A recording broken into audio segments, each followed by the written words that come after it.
Hello बच्चों, let's see question of block of mass m is connected by the massless spring of stiff constant k rigid wall and moves without friction horizontal surface. The block oscillates with a small amplitude a about the equilibrium position x naught. Consider the two cases when the block is at x naught and when the block is at x is equal to x naught plus a. In both the cases, a particle with the mass small m less than to capital M is softly placed on the block of the after which they stick to each other.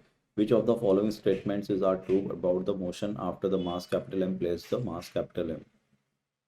तो बच्चों दो case हो गए। एक case तो क्या है, जब वो इक्विलिब्रियम पोजीशन पर है, ठीक है, उस पर हमने रखा हुआ है। और एक क्या है, या वो एक्सट्रीम पोजीशन पे, तब उस पर हमने मास स्मॉल m रखा है।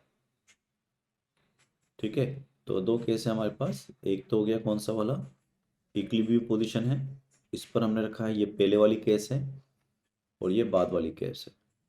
ठीक है, यहाँ पर ये पहले वाली केस है एक्सट्रीम पोजीशन, और ये बाद वाली केस है। ठीक, तो यहाँ पर मान लो इसका स्पीड v है और इस तरफ जा रहा है v नॉट मान लेते हैं। इसका स्पीड क्या हो जाएगा, कैपिटल v हो जाएगा। कंजर्वेशन ऑफ मोमेंटम अप्लाई करेंगे हम, तो कंजर्वेशन ऑफ मोमेंटम पे क्या होगा, ये हो जाएगा आपका capital m v nought is equal to capital m plus small m into V dash. तो v हो जाएगा आपका, it is capital m upon capital m plus small m into V nought.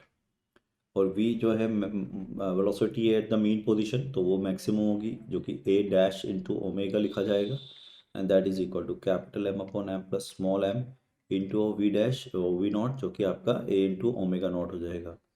और ओमेगा नॉट जो होगा वो हमको मालूम है कितना होगा, it is root of K by M. जबकि यहाँ पर अगर हम a डैश लिखेंगे ओमेगा के साथ, तो हो जाएगा आपका K dash upon root m plus small m root में, and that will be equal to what, m upon m plus m into a, और ओमेगा हो जाएगा root of K by of m।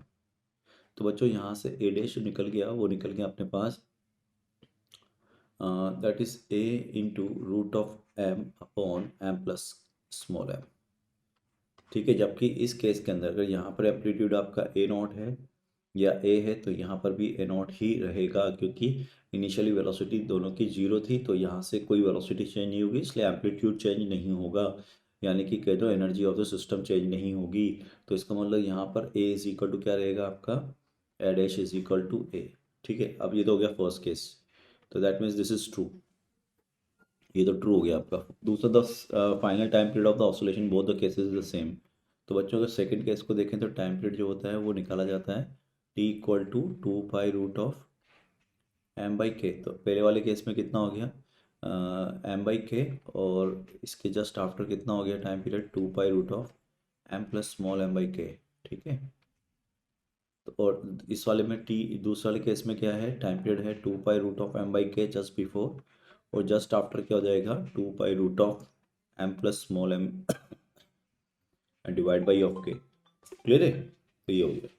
Third क्या है, energy energy decrease करेगी, energy decrease in first case, in first while remains constant in second, while remains constant in second, remain constant in second.